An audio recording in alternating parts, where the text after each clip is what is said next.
Hello, friend. Thanks for joining me for another book chat. Today, let's spend some time with White Noise by Don DeLillo. This book was originally published back in 1985, and I'm not sure how this book got on my reading list. I think I must have seen it somewhere, and it piqued my interest. And so I added it to my reading list just to keep it on my radar. But then I recently heard about a movie adaptation of this book, and I thought, oh, I have that book on my reading list. Let me go ahead and get that read before I see the movie adaptation, because I always like to sort of compare the two, right? And so I decided to go ahead and give this one a read. And it was a really interesting book. It's an American postmodern kind of book. Picked up the National Book Award for fiction that year. It's a little hard to describe. The book mainly concerns the main character, whose name is Jack. And Jack is the professor of Hitler studies at a university, not a university, but a college, kind of a smallish college, I gathered. The book takes place in this fictional, sort of an idealized sort of college town. And the college name is College on the Hill, I believe. I didn't write that down, but I think that's what it was called. This story, though, the plot is really secondary to the social commentary, I think, that's in the book as well, or sort of a social satire that this book is. But nevertheless, professor of Hitler studies. So Jack, the professor here, had created this academic field several years back, and it had become a success. The Hitler studies are not actually described too much in the book, other than the fact that it has gone on to infiltrate generalized academia, worldwide academia. And so it's sort of a commentary on academia I'll mention more about here in a bit. But Jack is married to a woman named Babette. It is both of them have been married several times previously, and they have a total of 7 children between the two. The children have different parents, though, right? And so 4 of the children are living with Jack and Babette. Of the children, really the most I think the most interesting to me was Denise, who's an 11-year-old daughter. She's the daughter of Babette and one of her previous spouses. And Denise is sort of this person. She seems to almost be one of the most stable people. She seems to be almost more mature, or as mature, she's 11 years old, as the adults around her. And I think that's also one of the themes, as well as this sort of amalgamated family, sort of a postmodern look at family, where there's so many different combinations of the siblings and the spouses that our traditional notion, idea of what a reality of a family is challenged there. But then there's another one of the main character's children, is 14-year-old Heinrich. And Heinrich is the son of Jack and one of his previous spouses. And Heinrich is very precocious 14-year-old. He's very argumentative and contrary, and he plays correspondence chess with an imprisoned mass murderer. And we're going to talk a bit more about an interaction with him and his dad, Jack, here in a bit. But Murray is Jack's friend as well as colleague at the university, a fellow professor who is also a really interesting character. He wants to create an academic field of Elvis studies that would sort of follow the path of his friend Jack's creation of Hitler studies.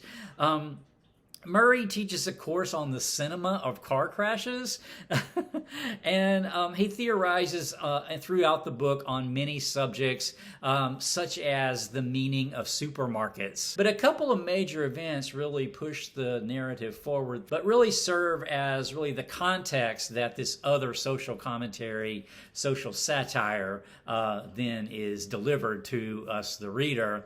One is the airborne toxic event. So this family live this sort of in this college town, but ultimately there's this hazardous toxic gas cloud that threatens the town, and they have to evacuate. They and all their neighborhood has to, everyone in the path of this toxic gas cloud. This is also social commentary, right? Toxic gas cloud. But this actually creates a fear of death, or it actually promotes this discussion more in depth of a fear of death that I'm going to talk about more here in a bit. But I wanted to that's the basic, I think, plot. If you can say it has a plot, that's the basic sort of story, of which the context, like I said, is more of a social commentary. So let's talk about that a bit as far as the themes that I took away personally from reading this book. The main one is the white noise itself, as the title would sort of suggest. White noise. And what is white noise? The title. White noise is actually, to me, this actual central theme of the book. It's this constant background noise that exists around a modern person. You know, radio, TV, other sorts of noise that seems to pervade our modern life. In the book, this is really illustrated by TV and radios on all the time, other kinds of noise that's in the general background. And then there's a quote here that I think it really kind of expresses this. This is from the book. It says, "I realized the place was awash in noise. The toneless systems, the jangle and skid of carts, the loudspeaker and coffee-making machines, the cries of children, and over it all, or under it all, a dull and unlocatable roar, as of some form of swarming life just outside the range of human apprehension." This background noise, right, of life. And, you know, the radio and the TV here in the book are really they play all the time. It features very strongly in the book. You will hear snippets of TV programs and commercials and things like that throughout the book. When something else is going on, that's going on in the background. But there's this discussion that Jack has with Heinrich at one point about rain. And to me, this sort of illustrates this sort of substitution of this noise and taking the noise in the background for reality. Instead of trusting your own self or senses to understand reality, you're trusting an outside, this outside noise. And so the quote here to illustrate this is, it's about rain. So Jack and his son are talking about rain. They're in a car going somewhere, and they start talking about rain. And Heinrich says, "It's going to rain tonight." Jack says, "It's raining now," I said. "The radio said tonight." "Look at the windshield," I said. "Is that rain or isn't it?" "I'm only telling you what they said." "Just because it's on the radio doesn't mean we have to suspend belief in the evidence of our senses," says Jack to Heinrich. And they go on and talk about, Heinrich then goes on to argue with him about what's real and what's not real, and how can you know that this rain is actually real. He eventually says, "You're sure that's rain? How do you know it's not sulfuric acid from factories across the river? How do you know it's not fallout from a war in China? You want an answer here and now. Can you prove here and now that this stuff is rain? How do I know that what you call rain is really rain? What is rain anyway?" This postmodern fracturing of truth down to where it's basically unknowable and meaningless here in this conversation. I just thought that was so interesting. So this white noise is the main theme. Then another main theme is the fear of death. Like I already mentioned, the toxic cloud. There's also this drug that is developed to treat the fear of death, and it's called Dilar. And this drug figures very prominently then ultimately, especially in the second half of the book, as far as the action that takes place in the book. So I won't talk about that because it would kind of be a spoiler and maybe take away some of the fun from reading the book, so I won't divulge what that was all about, but it was really fun. And then I mentioned kind of about academia, Murray and Jack. Murray sort of questioning academia.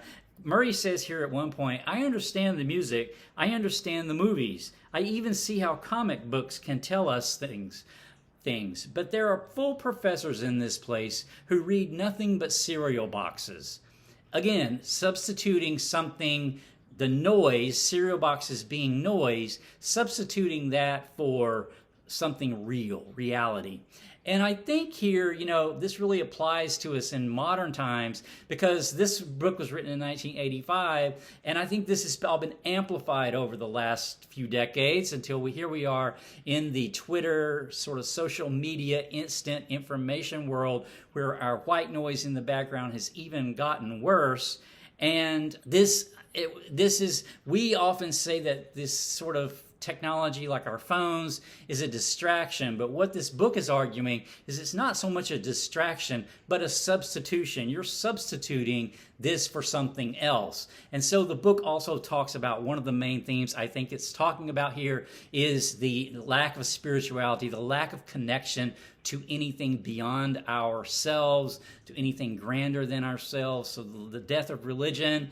There's a quote here that sort of illustrates that, as far as substituting one thing, something for something else. So instead of a real spiritual sense of identity or kinship, it's substituted something else. And this quote says, this is when the students are coming back to the college to begin another semester. The quote says, this assembly of station wagons, as much as anything they might do in the course of the year, more than formal liturgies or laws, tells the parents they are a collection of the like-minded and the spiritually akin, a people, a nation. Substituting this station wagon sort of culture, today it would be SUVs, I think here in the U.S., for something real, for an identity. And then this consumerism that really also pervades the book, consuming things, products, buying things, having a house full of things, talked about a lot in the novel, as a substitute for something real. And there's a quote here that also illustrates that. This is between when Babette and Jack are shopping, and Jack says, it seemed to me that Babette and I, in the mass and variety of our purchases, in the sheer plenitude those crowded bags suggested, the weight and size and number, the familiar package designs and vivid lettering, the giant sizes, the family bargain packs with day-glow sales stickers, in the sense of replenishment we felt, the sense of well-being, the security and contentment these products brought to some snug home in our souls, it seemed we had achieved a fullness of being that is not known to people who need less, expect less, who plan their lives around lonely walks in the evening. This book really made me want to just tonight take a lonely walk in the evening, free of the background white noise that surrounds us in modern society, and connect with something real. So I think I'll close the chat with that. This book was a lot of fun to read. It's actually funny, as well as this sort of biting social commentary. So I enjoyed that very much. I will, I think, read some more by Don DeLillo in the future. I'm going to put some more things on his on my reading list. So if you have any suggestions, drop them down in the comments. My next chat, however, is going to be The Spectator Bird by Wallace Stegner. I have finished this already, and I will have a chat on it coming up soon. Until next time, take care.